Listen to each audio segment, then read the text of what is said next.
ಇನ್ನು ವಿಜಯೇಂದ್ರ ಅವರು ಆಹ್ವಾನಿಸಿದ್ದ ಔತಣ ಕೂಟಕ್ಕೆ ಗೈರಾಗಿದ್ದರ ಬಗ್ಗೆ ಯತ್ನಾಳ್ ಮಾತನಾಡಿದ್ದಾರೆ.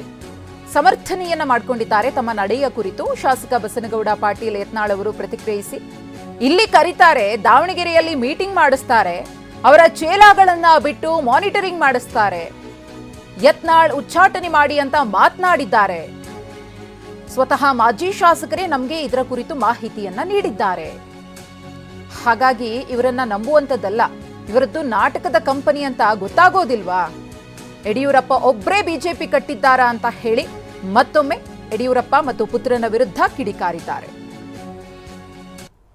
ನಾವು ಹೋಗೋದಿಲ್ಲ, ಮೊದಲು ನಾವು ಅಂತರ ಹೋಗೇ ಇಲ್ಲ ಅಲ್ರಿ. ನಾವು ರಮೇಶ್ ಜಾರಕಿಹೊಳಿ ಅವ್ರು ಹೋಗೋದಿಲ್ಲ, ಹೋಗಿಲ್ಲ. ಆಹ್ವಾನ ಇತ್ತು,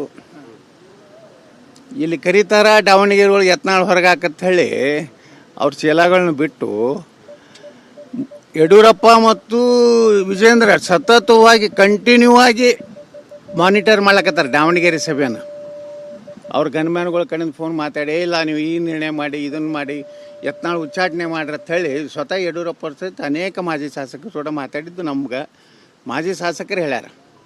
ಈ ರೀತಿ ಒಬ್ಬ ವಯೋವೃದ್ಧ, ನನಗೆ ಸಂಶಯ ಬಂದಿತ್ತು, ಯತ್ನಾಳರು ನಮ್ಮವರೇ, ನಾವು ಕೂತು ಬಗೆಹರಿಸ್ಕೋತೀನಂತ ಏನು ಹೇಳಿಕೆ ಕೊಟ್ಟಿದ್ರಲ್ಲ, ಅದ್ರ ಹಿಂದೆ ಒಂದು ಕುತಂತ್ರ ಯಾವಾಗಲೂ ಯಡಿಯೂರಪ್ಪರದ್ದು ಇದ್ದೇ ಇರ್ತದಂತೆ. ಹಿಂದೂ ವಿಜೇಂದ್ರ ಹಿಂಗೆ ಕೊಟ್ಟಿದ್ದ.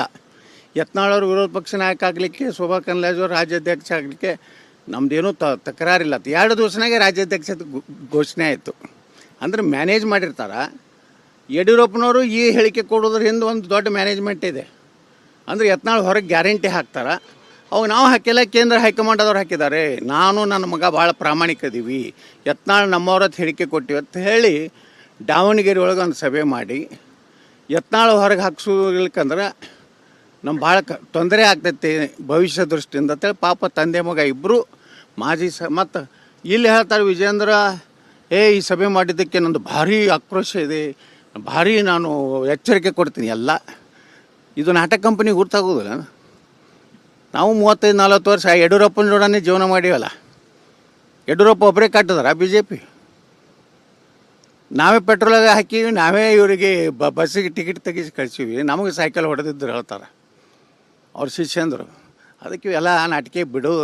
ವಿಜೇಂದ್ರಗೆ ನಿಜವಾಗಿಯೂ ಪಕ್ಷದಲ್ಲಿ ಸಂಘಟನೆ ಮಾಡಬೇಕಾಗಿದ್ದರೆ ದಾವಣಗೆರೆ ಸಭೆ ಮಾಡಿಸ್ತಿರ್ಲಿಲ್ಲ.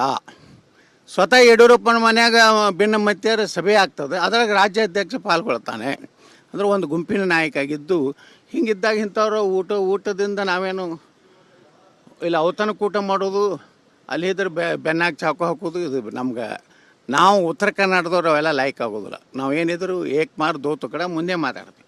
ಹಂಗೆ ಮಾತಾಡೋದು ಶಕ್ತಿ ವಿಜೇಂದ್ರ ಕಲೀಲಿ. ನಾವು ಹೋಗೋದಿಲ್ಲ, ಮೊದಲು ನಾವು ಅಂತ ಹೋಗಿ.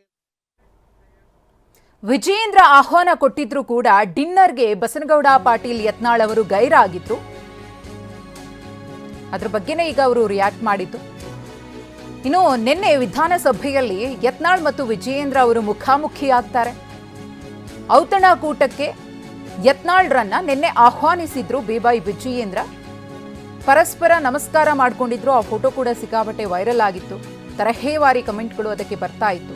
ನಿನ್ನೆ ರಾತ್ರಿ ಬೆಳಗಾವಿ ಹೋಟೆಲ್ನಲ್ಲಿ ನಡೆದಿದ್ದಂತಹ ಔತಣ ಕೂಟ ಇದು. ಬಿಜೆಪಿ ಶಾಸಕರಿಗೆ ಅಂತ ಬಿವೈ ವಿಜಯೇಂದ್ರ ಅವರು ಔತಣ ಕೂಟವನ್ನ ಏರ್ಪಡಿಸಿದ್ರು. ಗಮನಿಸ್ತಾ ಇದ್ದೀರಿ, ಇದೇ ಒಂದು ಫೋಟೋ. ಬಿವೈ ವಿಜಯೇಂದ್ರ ಮತ್ತು ಶಾಸಕ ಬಸನಗೌಡ ಪಾಟೀಲ್ ಯತ್ನಾಳ್ ಅವರು ಪರಸ್ಪರ ಒಬ್ಬರಿಗೊಬ್ಬರು ನಮಸ್ಕಾರ ಮಾಡಿಕೊಂಡು ನಗುಮುಖದಲ್ಲೇ ಇಬ್ಬರ ಒಂದು ಮುಖಾಮುಖಿಯಾಗಿತ್ತು. ಈ ವೇಳೆ ವಿಜಯೇಂದ್ರ ಅವರು ಔತಣ ಕೂಟ ಇದೆ, ನೀವು ಕೂಡ ಬರಬೇಕು ಅಂತ ಹೇಳಿ ಪ್ರೀತಿಯಿಂದ ಆಹ್ವಾನವನ್ನ ಕೊಡ್ತಾರೆ. ಆ ಆಹ್ವಾನವನ್ನ ನಗುತ್ತಲೇ ಯತ್ನಾಳ್ ಅವರು ಕೂಡ ಸ್ವೀಕಾರ ಮಾಡ್ತಾರೆ. ಆದರೆ ಆ ಔತಣ ಕೂಟದಲ್ಲಿ ಅವರು ಭಾಗಿಯಾಗೋದಿಲ್ಲ. ಇದರ ಹಿಂದೆ ಸಾಕಷ್ಟು ಅಜೆಂಡಾ ಇದೆ. ಮುಂದೆ ನಗ್ತಾ ಮಾತಾಡ್ತಾರೆ, ಮುಂದೆ ಅವ್ರು ನಮ್ಮವರು ಅಂತಾರೆ, ಆದರೆ ಹಿಂದೆ ಬೆನ್ನಿಗೆ ಚೂರಿ ಹಾಕ್ತಾರೆ. ಇದು ಯತ್ನಾಳ್ ಅವರ ಲೆಕ್ಕಾಚಾರ. ಇದು ಯತ್ನಾಳ್ ಅವರು BS ಯಡಿಯೂರಪ್ಪ ಮತ್ತು ಅವರ ಪುತ್ರ ವಿಜಯೇಂದ್ರ ಯಾವುದೇ ಸಂದರ್ಭದಲ್ಲಿ ನಮ್ಮ ಪರವಾಗಿ ನಿಂತ್ಕೊಂಡು ಮಾತಾಡಿದ್ರು ಕೂಡ ಅದರ ಹಿಂದೆ ಒಂದಷ್ಟು ಸ್ಟ್ರಾಟಜಿಗಳು ಇರುತ್ತೆ, ದುರುದ್ದೇಶಗಳು ಇರುತ್ತೆ. ತಮ್ಮನ್ನ ತಾವು ಒಳ್ಳೆಯವರು ಅಂತ ಹೇಳಿ ಸಾರ್ವಜನಿಕವಾಗಿ ಬಿಂಬಿಸಿಕೊಳ್ಳುವಂತಹ ಪ್ರಯತ್ನಗಳು ಅನ್ನೋದು ಯತ್ನಾಳ್ ಅವರ ಆರೋಪ.